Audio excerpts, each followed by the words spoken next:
Hey, I'm Christian, a photographer. And I'm Ben, an animator. And I'm Eva, Critterosity, artist. Welcome to the Up and Coming Artist Podcast. You know what that sound means? It's time for another podcast. That's right, Christian. I am so excited for this episode. Today we have Eva Sowinski. That's, I believe, how you say it.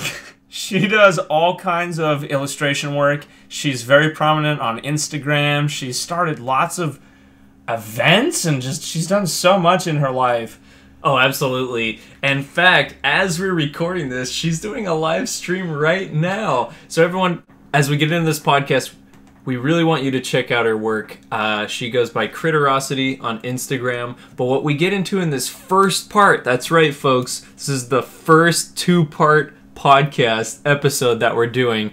And in this episode, we talk about the fantastic event that we've talked about on the podcast before, and that is the event Eva started, Ground Zero Animation Expo, which is coming up June 8th and 9th. This is 2019, in case you're listening to this later down the road. For those in the future, it was awesome. Yes. So you can get your tickets right now. Go on to GZAExpo.com. They're right on the front page. You can check it out. And while you're there, check out Eva's amazing work and check out this podcast. If this podcast brings up any questions that you want to ask her directly, on Tuesdays she has a live segment called Talk to Me Tuesdays where you can ask her all about it. Go show her a little love and let her know that we're the ones that sent you there. And Eva will answer your Instagram questions on our second part to this episode. Check that out at the end. Was that a teaser? I just teased. Enjoy it, you guys. Yeah, will you do me a favor? Will you draw a stick figure of me and then just stick it on your screen? Yes. Awesome. Oh, wait. Christian's got the MS Paint going on. Boom. Now we have an illustration of you that we can move around as you talk. I wish you could see this. You gotta take a photo of it and send it to me via I will Instagram. do that. Yes. All right. So you just mentioned in your bio that you are Critterosity, which I have to say I didn't know was you, even though I've been following you on Instagram for like years. So can you talk about what you do with Critterosity a little bit, what you do with Ground Zero, which is a big one that we want to get to on this podcast, and then anything else you do in art, give it away. All right. Well, first of all, shame on you. You should know who I am. No, I'm just kidding.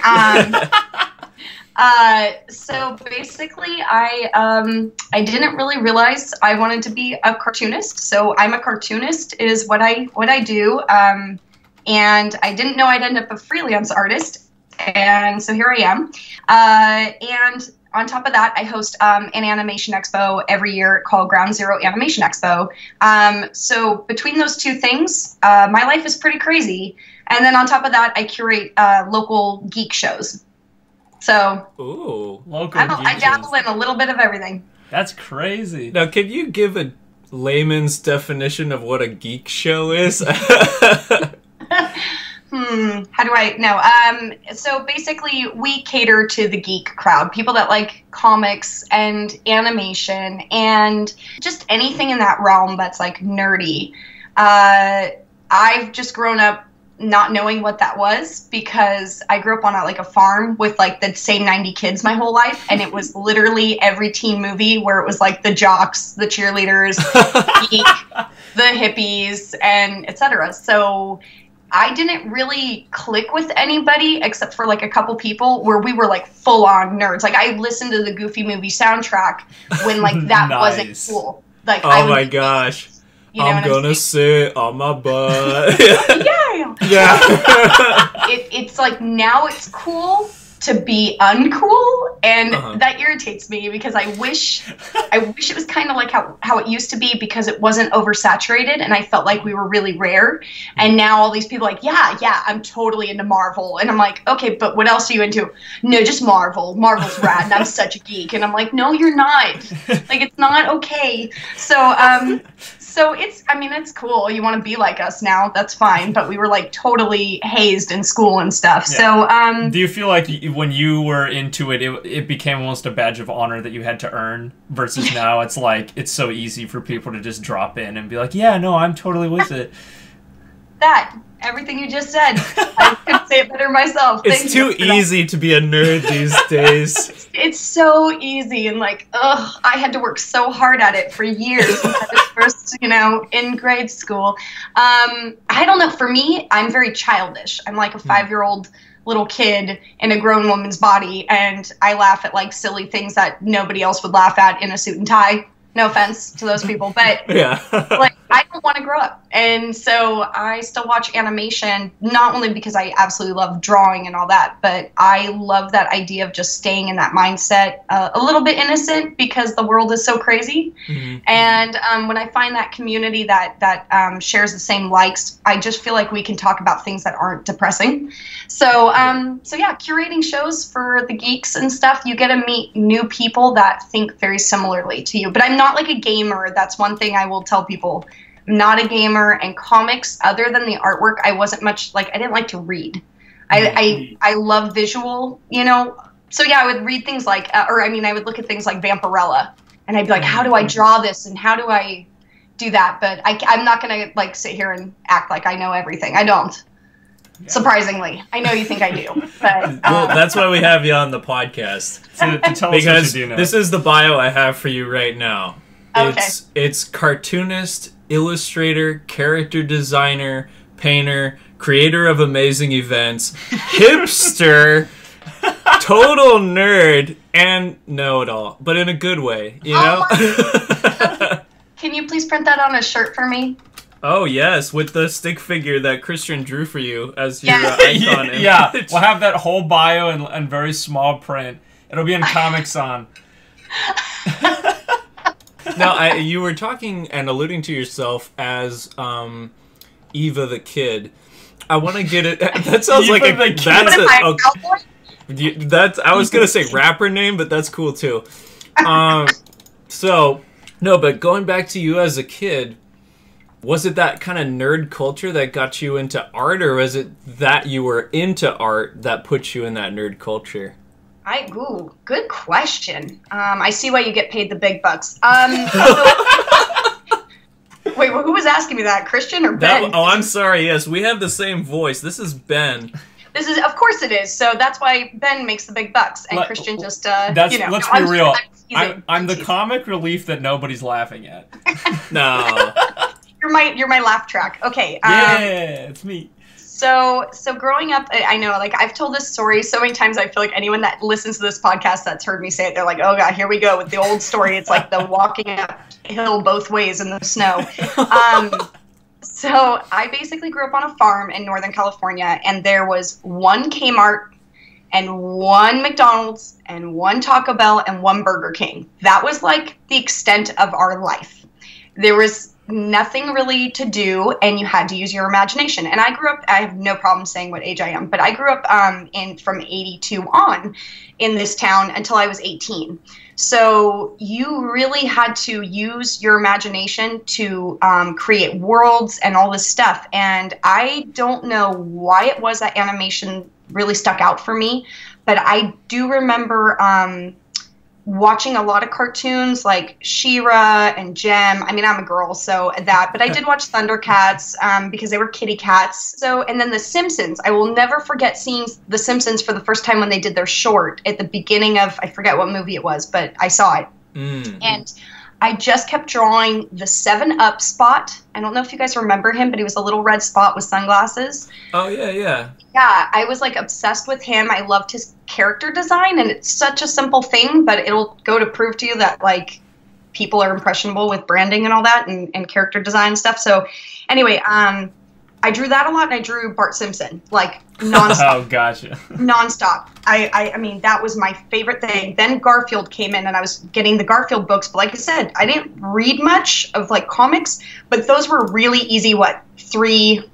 little 3 boxes, you're like, oh, I can get through this quick. And I used to read those in Calvin and Hobbes. Yeah, so I would just constantly read those and draw. And during all of this, I think the first thing I remember actually doing, I was probably like 5. My mom still remembers it, but it was Aristocats. I made my own book out of, back then, in the olden days, there were printers where the paper was connected and you had to peel off the little edges. With the like little dots on the side and the edges, Exactly. And it made that awful noise coming out. Yes, right? Oh, anyway. Which they now call dubstep. You can see my face, I'm crying. Okay. Those were great for making little books. It was cool because you could just rip however many pages you wanted to keep together, and then you folded them, and boom, you had a book. And my mom, I think, still has it, and she's like, this is the first complete thing you ever did with your art. And I did a lot of horses because I had horses on our farm, and lots of animals. I always was attracted to like the way people would draw animals, especially Disney, right? Yeah.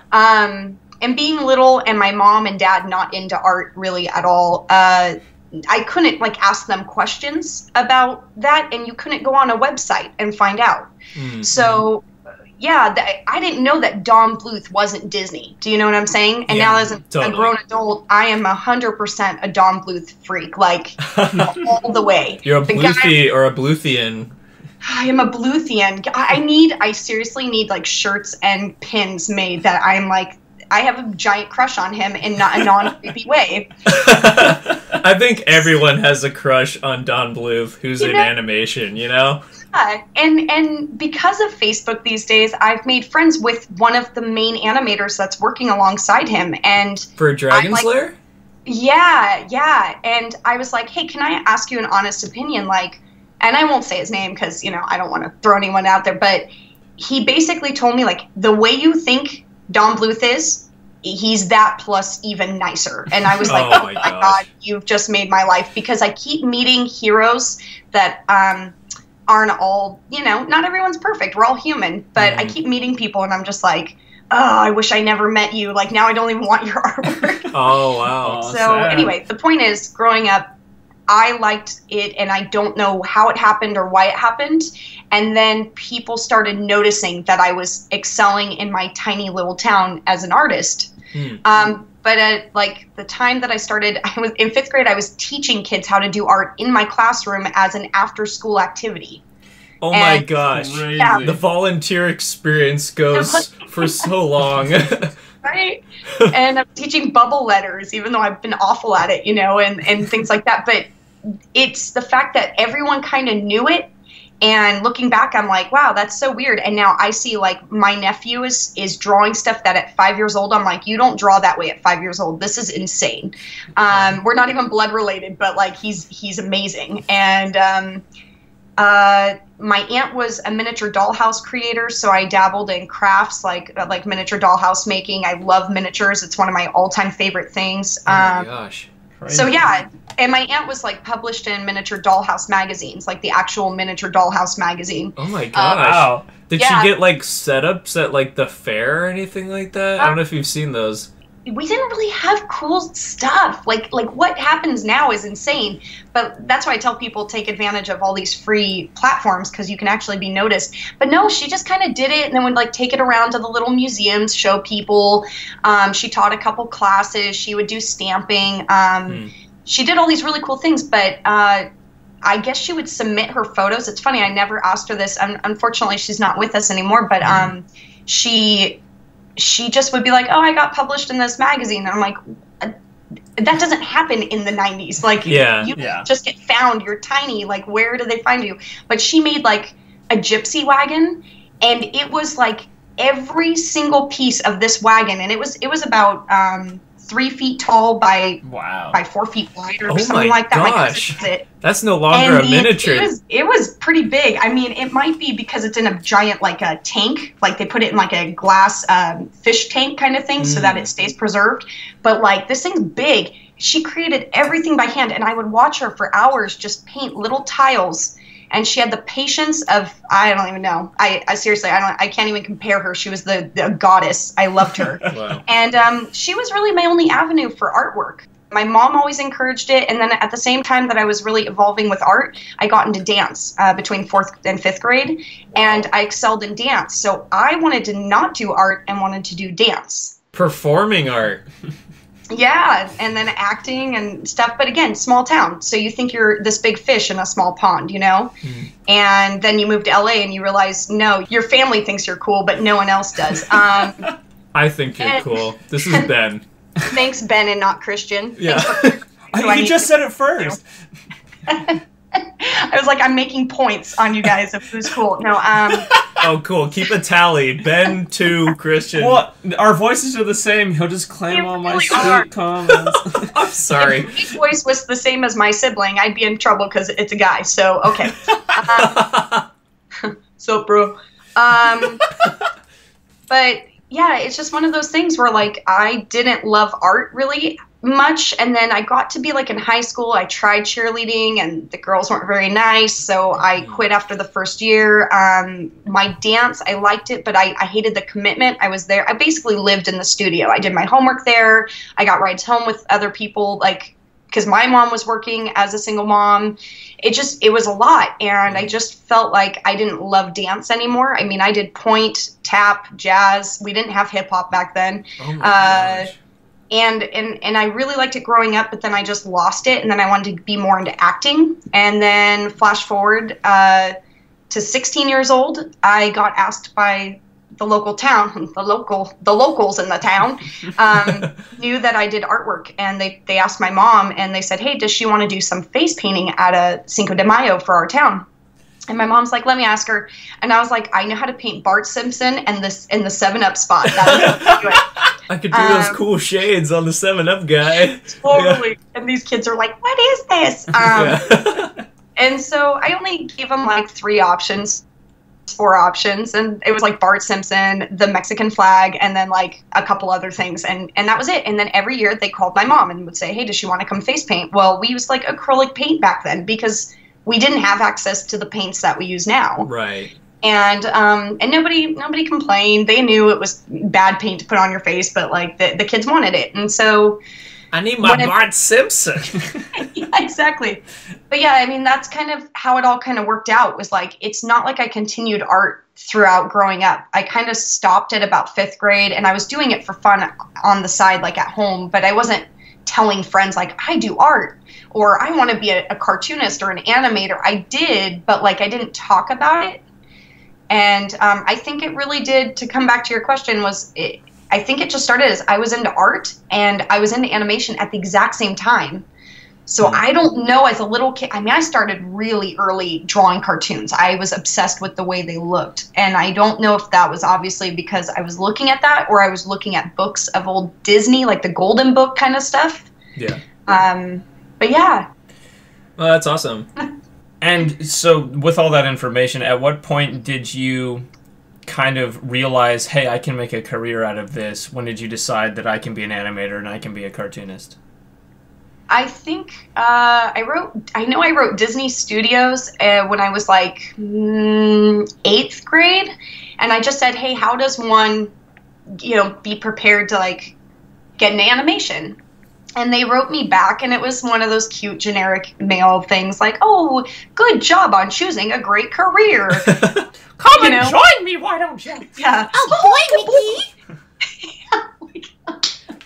That was Ben. Chalk another one up for me in that mini impression. 5 points. Whatever, you brown noser! And that was Christian. I'll give him 3 for that, Mickey. Oh, I do hope that comes through the podcast. Oh my gosh. So you're welcome. And I'm welcome because you just did that for me, and that was pretty amazing. So they just sent me one of those generic letters, and I kind of read it, and then I was bad in school. Not because I was a bad kid. Nowadays, they're like, everyone learns differently, and I'm like, why wasn't that around when I was a kid, Because I think visually. If you're talking, like you talking right now, I can see you guys talking to me, and that's really weird. But just recently I was watching the TED Talk about autism, and there's all different kinds of it, and we're all on the spectrum, but where are we, And I don't know. I learn visually. That's the best way I can put it. And sitting in a chair when I'm not talking or whatever, and you're making me sit there and listen to a lesson, I can't absorb what's happening. Thinking about college gave me anxiety, like starting in 8th grade when my friends started going, oh, I'm going to go to this college. I'm like, I hate school. I don't want anything to do with it. So yeah, once they kind of wrote me and told me, well, when you go to a great art school and you do this, I'm like, ugh, these are so many steps. And so I just didn't go to school ever for college other than a few units here and there for child development, because I worked with kids on an after-school program, and it was like required. And I went for ASL, which is American Sign Language, instead of doing the 2 years of Spanish. They just starting my junior year, they were like, you can take basically 1 year of ASL.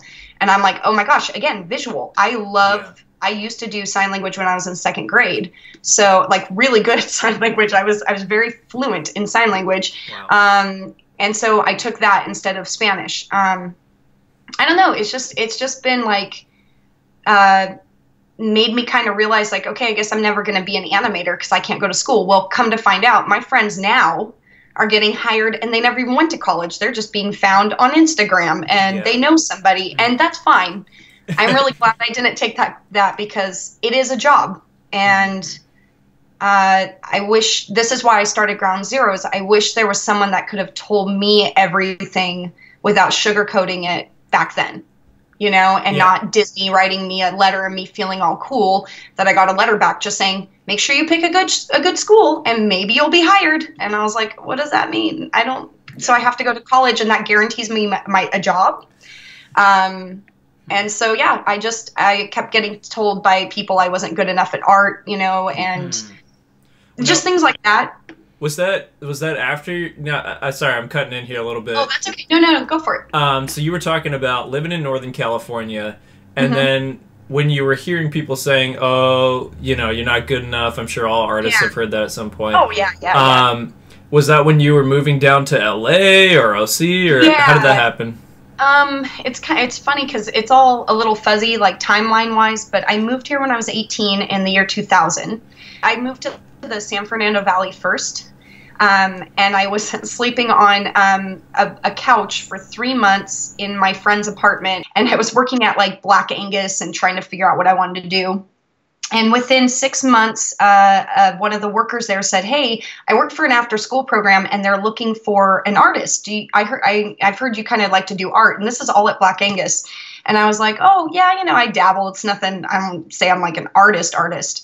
And then they got me the job, and I started working with kids and teaching them the way I learned, which is through Bruce Blitz. I don't know. Shout out. I don't know if you guys know who Bruce Blitz is. The guy's probably in his 70s now. Wow. Oh, God.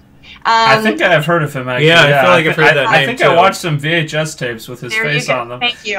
Welcome. Yes, that is him, probably. I always thought of him as like a dad figure, and it's so funny because he was on my VHS. But where I grew up, again, you had to check out animal books, like how to draw a horse, how to draw this. And my mom went into the city, I want to say she went to San Francisco, and she picked up this Bruce Blitz thing for me, and I was ecstatic. I was like, oh my God, this is the greatest thing. And it was a whole kit. It came with a VHS tape, pencil, sharpener, a pen, clear cells that you would put like on an overhead projector, and then transfer paper. So when he talked about how to use it, it was just, and they made books about it like it too. I had the other cartooning book where you rotate the tracing paper around different eyes, different noses, and you learn to create characters over and over again with different pieces of paper. And just by changing the eyes and nothing else, you had a whole new character, or you could change everything.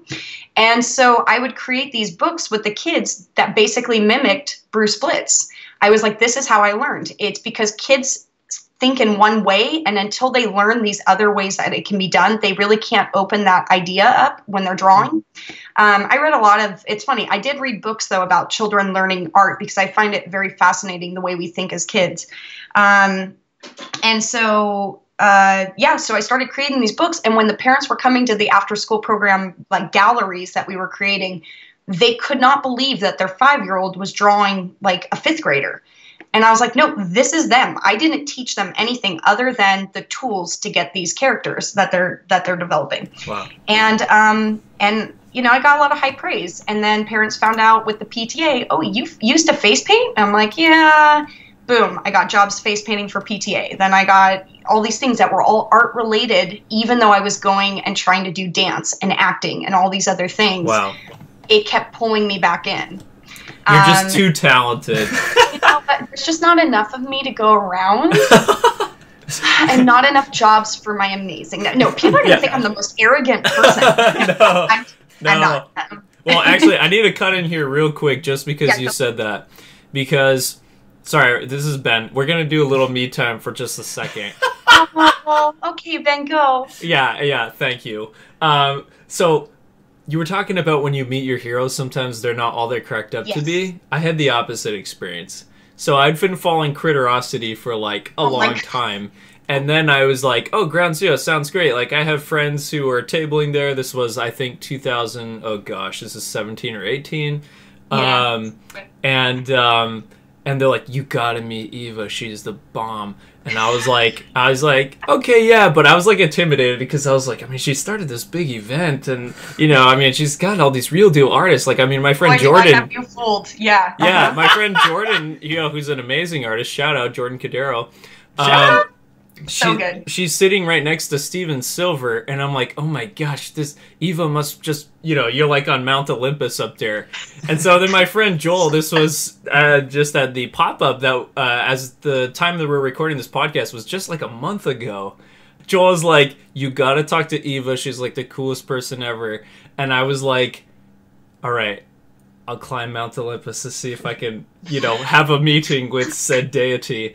And when I met you, you were the most open and nicest person ever and totally exceeded my expectations. You cannot see my face, but I am blushing. Oh, man. So I had to throw that in there because talking about your amazing talents, I mean, it was like multiplied by like 10. I was like, not only is she like super talented, super amazing in all these different fields of arts, but she's also super nice. Thank you. Thank you. You heard it from him. That's 20 points there. Now, I'm going to add this Christian talking. Yeah. I think what we could say about that is just like, we're really glad you got into art because you're inspiring a lot of other young people to want to get into the field, to seek out jobs, to be told that they are good enough, that they do have a chance. And so you've benefited the community a lot. Thank you. Which is great. Thank you. And you have to see it from both sides too. Like, you guys are attending and you love it, but you're going to meet people that don't understand what I'm doing or don't like the way I'm doing it. And there are times where, you know, as a human, it gets to you. And other people are like, well, who cares? Who cares what they think? And you're like, easier said than done. Like, it's my baby. It's my project. It's not even benefiting me. I'm not sitting at a table selling, am I? I'm not the one trying to get jobs. No, because I'm already happy doing what I'm doing. But there are people that think there's just something I'm trying to get out of it, whether it's popularity or to get into a studio or to make special connections. And I'm like, no, I genuinely, like, now I've been doing it, this will be the 4th year. There are people that can now vouch for me and be like, she's been doing it for 4 years, trust me, she has no interest in any of this. And I've lost people because they didn't like the way it was run, which is unfortunate because it's a lot of professionals. And I'm like, it's not for me, it's for students to learn, you know? Yeah. So don't take that like if someone's not there next year, it was them. It's just in general, there's going to be people that don't come back. And so to hear that you had a great experience, and when I said hi to you, it felt good. That's the whole point, is that we're all the same. We're all in the same boat. We're all people. We want to be treated nicely. We're all socially awkward, and we all don't know how to talk. And because I have this, as I always say, like, I have this superpower of like meeting the right people at the right time. And I don't know why, because I feel like I never have good luck. And I think it's my good luck. Like, today I met someone who happened to be a puppeteer, has a show, and I'm obsessed with puppets and know a ton of puppet people. And I'm actually working on a special project with a major puppet company. What? And I'm like, well, it's not a secret project now. I'm out in the open about it. But it's Dark Crystal, isn't it? Okay, so I'm working on, no, gosh. Swazzle Puppet Studio, you are the bomb. Those are my peeps right there. And they're working on Merry Christmas Krampus, and I get to be a part of their book, and I'm really excited about it. But what are the odds I meet a puppet person in a comic book store that's like friends with the owner, and he happened to be there today? Like, wow. It doesn't make any sense that we know so many of the same people that now he's interviewing people for our Geek Meet event at WonderCon. This all happened today. Oh my gosh. That in a nutshell is my life pretty much all the time. I meet the artist that goes, yeah, I kind of do art, but I don't know. I haven't done it in a long time, and I stopped doing my Instagram. After they meet me, I see them all the time. They're constantly on their Instagram. They've started a Patreon. They're doing galleries, and I'm like, is it, like, do I have this magic touch for artists that, like, hey, you and you know each other, but you don't know it. Here, talk amongst yourselves, and then become friends for life. And the biggest thing that I am so proud of is how many people say, had they not gone to Ground Zero, maybe they would have met somebody that's now got them into the industry, but like they're meeting people that are getting them somehow connected. And it doesn't mean you're going to get a job at Ground Zero. It just means get to know people. Yeah. So if I've created even one connection, my show's worth it, and I don't really care what anyone else thinks, you know? That's so awesome. Yeah, so it's nice to hear that it's doing well from someone else's point of view than just me telling people it's a great event. Well, yeah. I started it, yes. Exactly. Yeah. Exactly. And I think what you were saying about artists looking for a platform to meet people, almost like a setup situation that's specifically for, hey, here's a place where you can be social, because it's hard to just seek out those sorts of situations, which I thought you said very well. But it also sounds like it's not all roses to get these sorts of things set up. So when did you come up with the idea for this? And, man, what kind of hurdles did you have to jump through to get this started? It's funny because if anyone knows me, there really weren't hurdles. People that are in my corner, they know my intentions, right? They know my heart. And so I owe it to my boyfriend, because the day I was like, this is going to happen, it's December, it will happen in February. And he was like, 2 months to do like this little expo you're talking about? I'm like, yeah, I don't care where it's held. We just need an empty room, and I need to fit X amount of people. And again, visual, right? Like I'm seeing the layout, I'm seeing how it's going to be run. I do all of it in my head. And I am a go-getter. I can't stand waiting. I'm very impatient. It gets to me sometimes. It's not a good quality. But it's how you get so much done. That's why your bio is so long. Yes. Look, I will sleep when I'm dead, because I won't be sleeping. I'll just be dead. But like, and I think every second counts. And I think of that movie with Justin Timberlake. What was it, where they have the watch and the time? Like, instead of getting paid with money, they get paid in time. Yeah. And I'm like, that's how I feel like the world is these days. Is I feel like somehow the days are getting faster, and we think it's the same amount of time, but they're getting shorter and shorter. Yeah. And it's freaking my brain out. So I'm like, okay, if we're going to do this, we just do it. We just jump in, and like, I'll think about the details later, but let's just get it going. And that's me. I will set up an application before I even know everything about what I'm doing. But I know that I will not do something if it's half done. I'll always make sure I do the best I can. I'll always put in the most, because it's my name at the end of it. I don't want to ruin my reputation. Yeah. It's not a great reputation. No, I'm just kidding. Just Mount Olympus over here. Every time you say that, you know what? I'm just gonna draw what I see myself as when you say that, because it's really good. Can you just draw a mountain, and we'll put my little stick figure drawing of you at the top? Exactly. This is Ben. Okay, I've got my pen ready to write down. Yes, good. Okay, so. For those listening who maybe don't know what we're talking about the event Ground Zero Animation Expo, which Eva started several years ago, 4 years ago or so. And it's an amazing event. We talked about it on the podcast before. Christian and I absolutely love it. Everyone needs to go. We will talk about later how there's an event coming up in June, but I want to back up a little bit. This is how I first heard about Ground Zero was through Fan Alley. So I wanted to hear about... Was it through Fan Alley that this came about, or did you? I mean, I don't know your connection to Fan Alley and how that connects to this amazing event you've created called Ground Zero.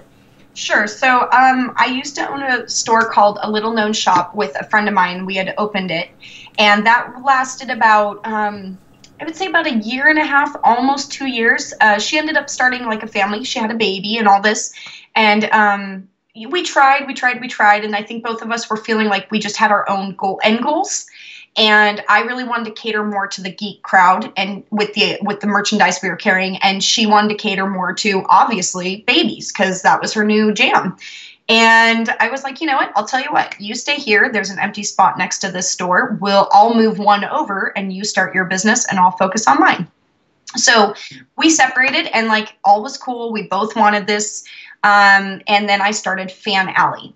And Fan Alley was supposed to be like an artist alley, but you were a fan and you were going to buy artwork by people that were freelance artists, beginning artists, comic book artists, Disney, DreamWorks, Nickelodeon. I had artwork from all those people, but it was a way for them to sell while they were working a normal job and get their artwork out there. And again, anything I can do to like make an avenue, that's where I feel happy, is to share artwork with the world. That's my all-time goal. And so the store was fine. We had some issues with management. It's just the way it goes.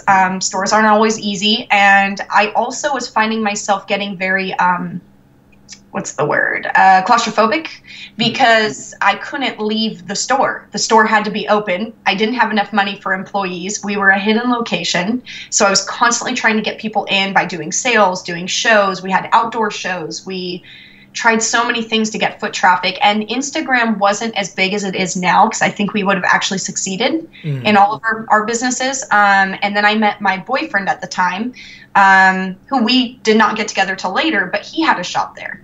And I kind of found out he had a lot of good contacts in Anaheim, because he grew up here his whole life. And he used to like say, oh, what do you need? And I'm like, oh, I need this. And he's like, I know a guy that makes that. And I was like, what? That's crazy. And just anytime I needed something like resourceful, he seemed to know someone who knew a place. And it was really, really cool. And it like ended up just being beneficial both ways, because then he would need like an artist to do something for him. And then I'd be like, oh, I know an artist that can do that. So over time we got to know each other. And then when we started dating, I was like, yeah, you know what? I want to have an animation show, and it's just going to be like a one-day event, and we're going to cater to the college crowd or kids that want to learn and need to start now on their portfolios. And he goes, well, when is it going to be? And like I said, it was December, and I was like, it's going to happen in February when I close my store, because I knew I was closing. And he goes, okay, well, I have a friend that is part of the Oddfellows Lodge in Anaheim, and it's basically Old Masons Club. It's basically a Lions Club is the best way to put it. And I love the name Oddfellows Lodge. I guess now that I've heard it and I know it, I hear it all the time, but I never had heard that before, and I just love like the idea of the old Masons and everything. Thank you, Simpsons, for teaching me about that. No, I'm just joking. Hey, I learned a lot of stuff through Calvin and Hobbes, all right? Right? Yes. Like how to have an existential crisis. Yeah. Oh, the things people don't realize I learned. Okay. Yeah.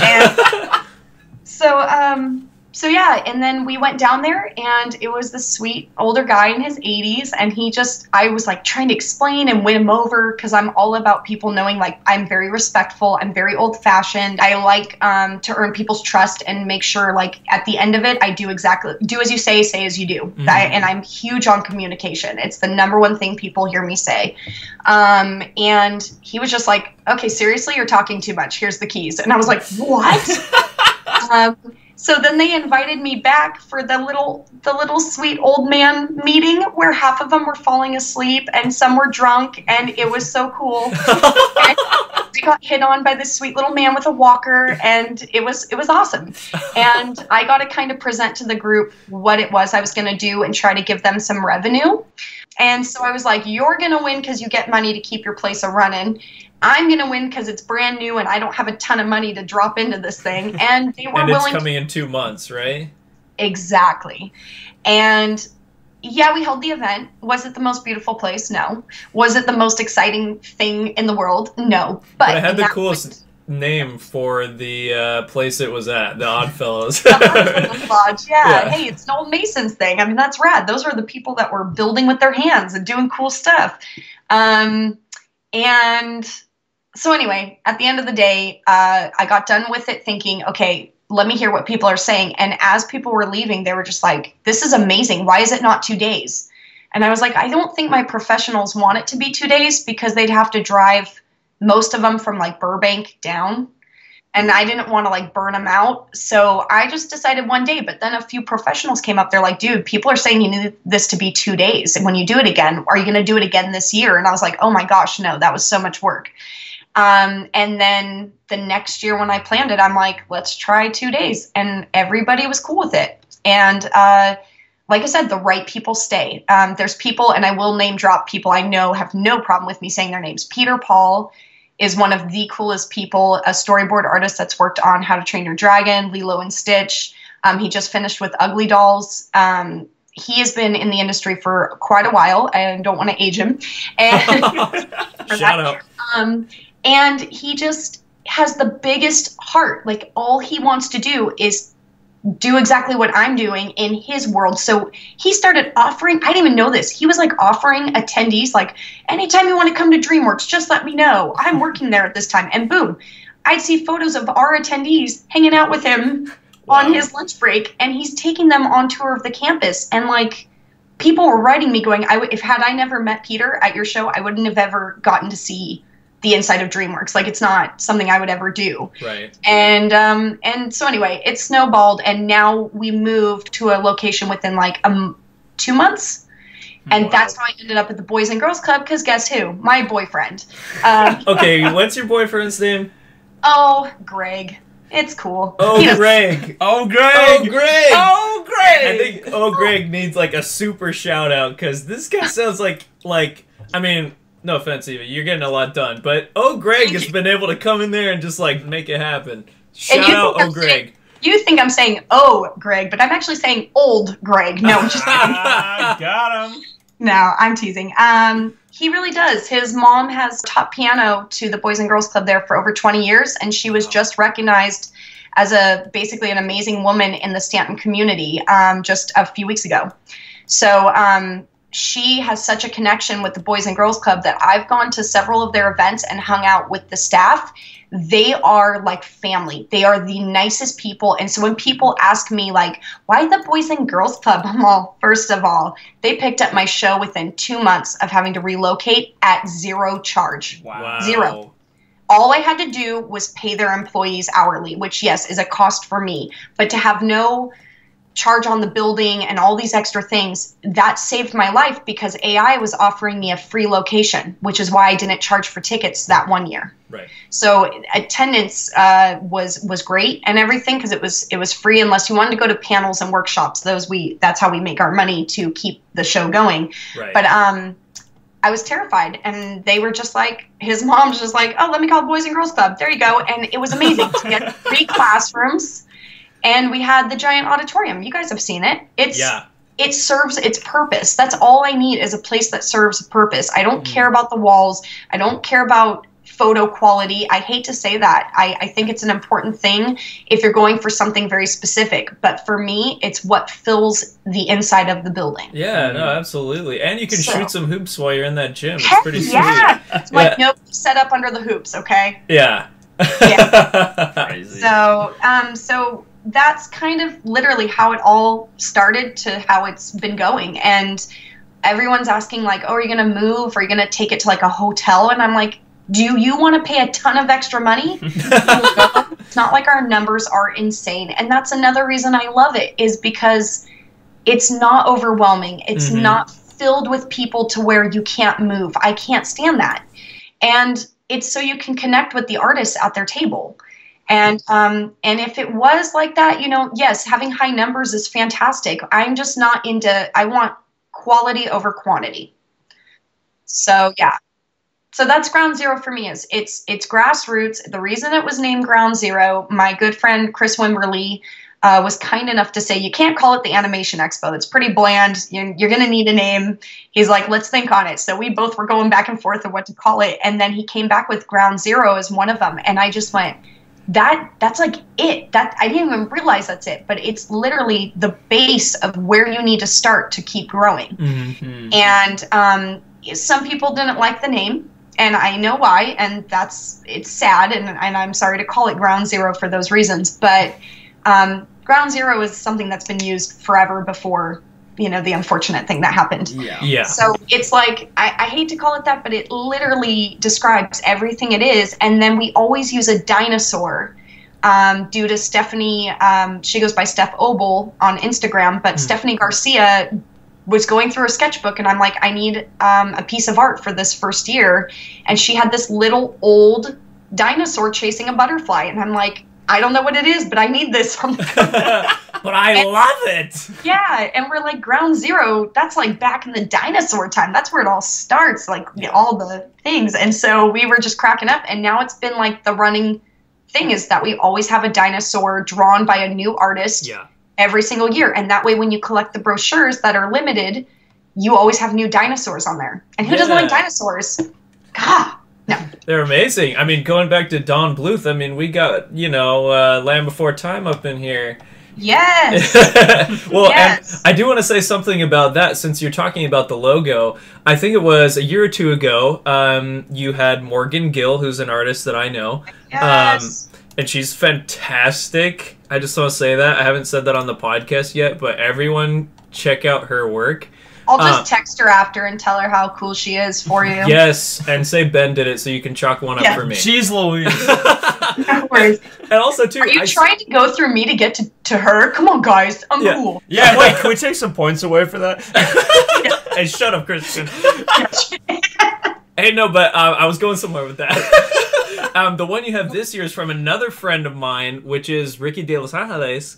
And You're right. And so what I'm getting to with all of that is, you had mentioned earlier with Fan Alley, but I want to kind of keep it with Ground Zero, is your connection to all these fantastic artists. And I think that's something I'd want to hear on next is kind of like how you got connected to these people. Was it just through O. Greg? Was it through O. Greg's mom? So getting these amazing people, because seriously, there are amazing people at Ground Zero, and I kind of want to hear how that got started. Thank you. Honestly, that is why I tell people, and I don't know why they don't listen to me, make connections when you can. And all that was happening for me was somebody would say, it's a really cool show. Oh, Peter Paul is saying it's a cool show. I want to do it. And now I'm getting to the point where our application process has almost 200 people that we have to go through. And we can only pick about 25 to 30 professionals and about 15 up and coming. Wow. And that is heartbreaking. And to remove myself from the drama, I've just pulled myself away from the first year I reviewed applications because I didn't know anyone.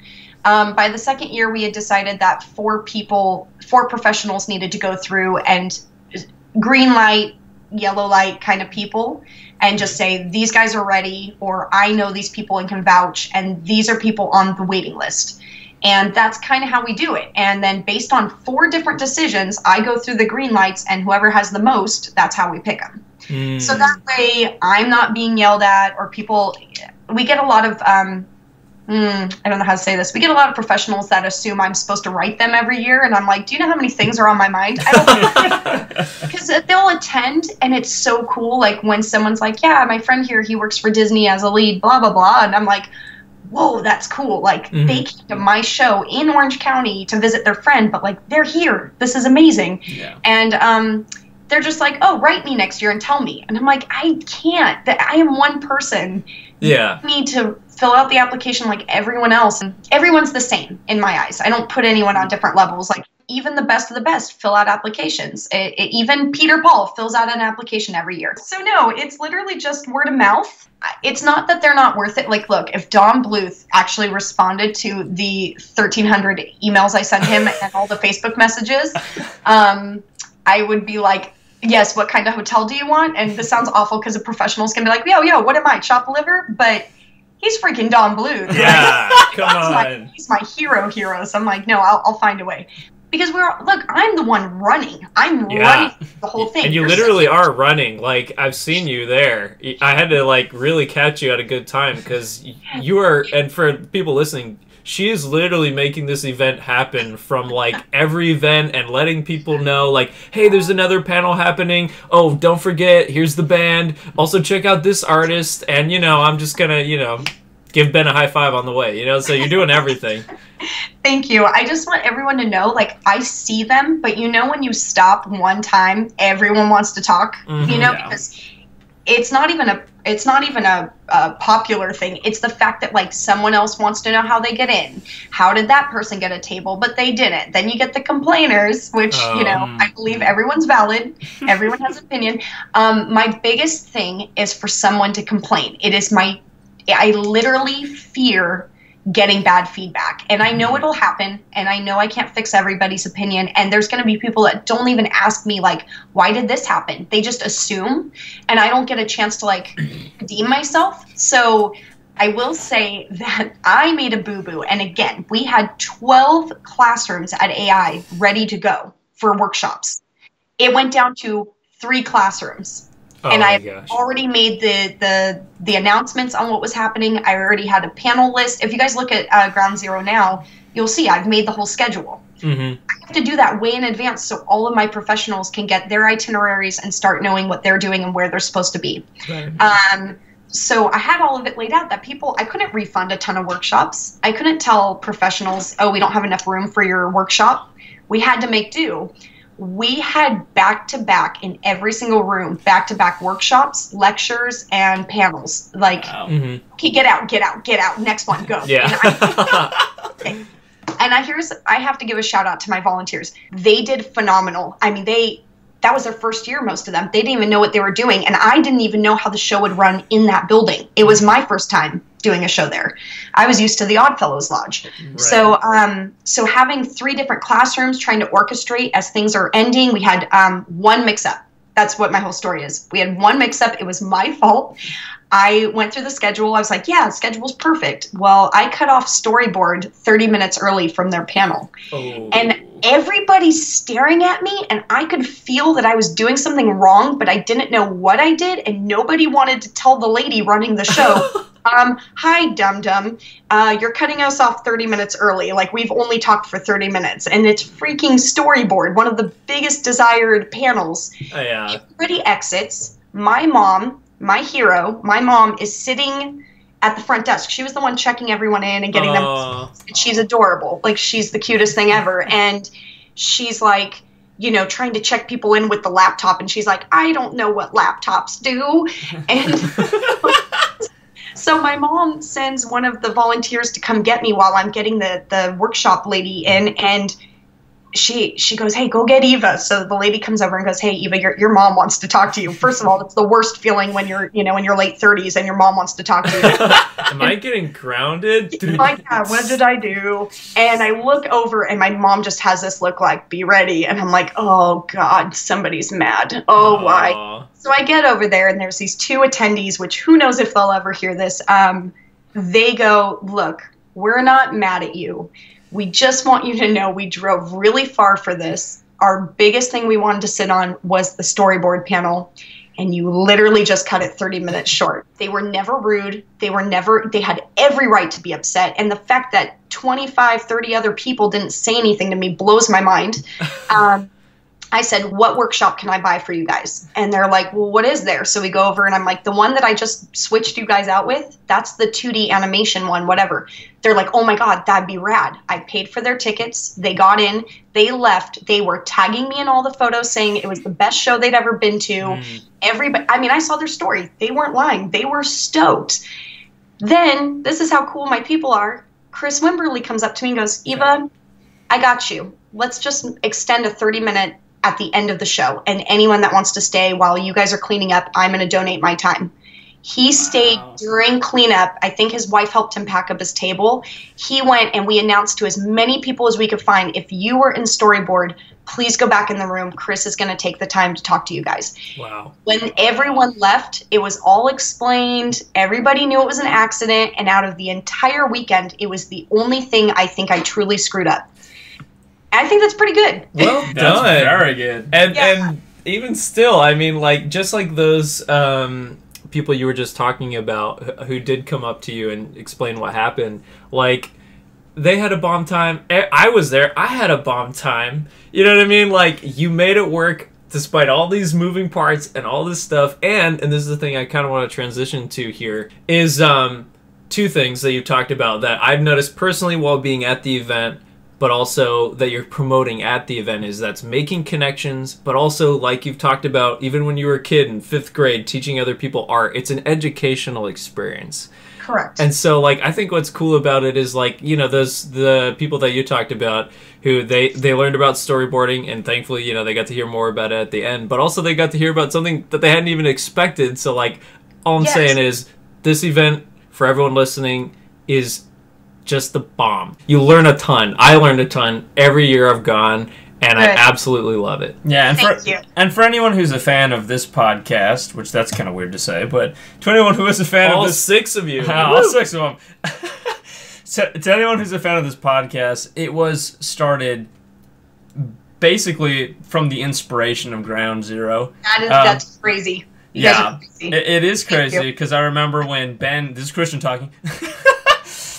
When Ben came to me, he was talking about all the exciting stuff that he was seeing happen in the up-and-coming community, and so he came up with the idea for this because of things that had already come before him, kind of dabbling in that world.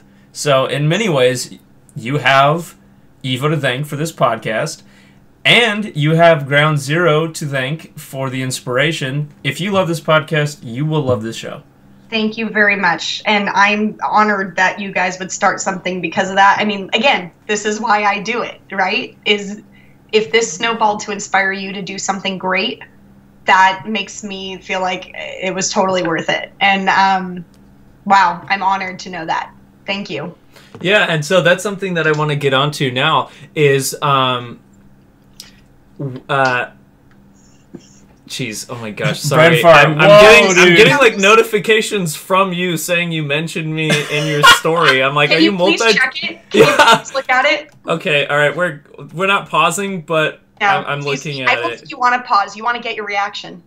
Like, Oh my gosh, this is amazing! Epic. Let me see this. You kept saying Mount Olympus, did you not? What were you saying? Yes. Oh my gosh, this is so great. good! Yeah, so in the middle of a podcast, she has been doodling while we've been talking, and man, she has... Oh man, this is awesome. I love you. Oh my gosh. She has drawn herself on Mount Olympus. I can As a tell goddess. because she labeled it Mount Olympus. But mostly because it's an amazing drawing. Of herself as the hero goddess. By the way, I will save these photos into one of my story bubbles, which will just be labeled the Up and Coming podcast. 'cause Yes, Thank thank you you so much. Oh yeah, we'll have to send you the doodles that I did as well. Vice versa. I'll give you all my doodles if you give me yours. Oh, I guarantee that mine are gonna blow yours out of the water. Well, they might blow her mind, but in like the wrong way. Wow, what a great artist. I want a great piece of art.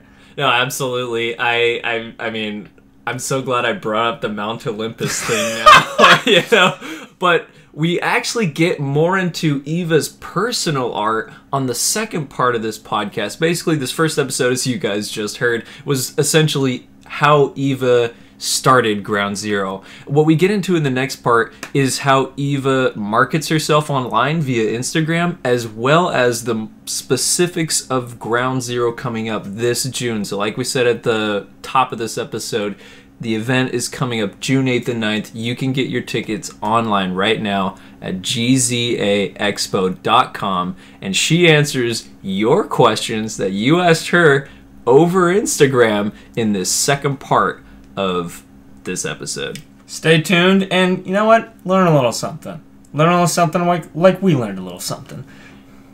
And shout out to Oh Greg. Oh, Greg! Oh Greg! Yeah, boy! I guess that's the end. Yeah, I guess.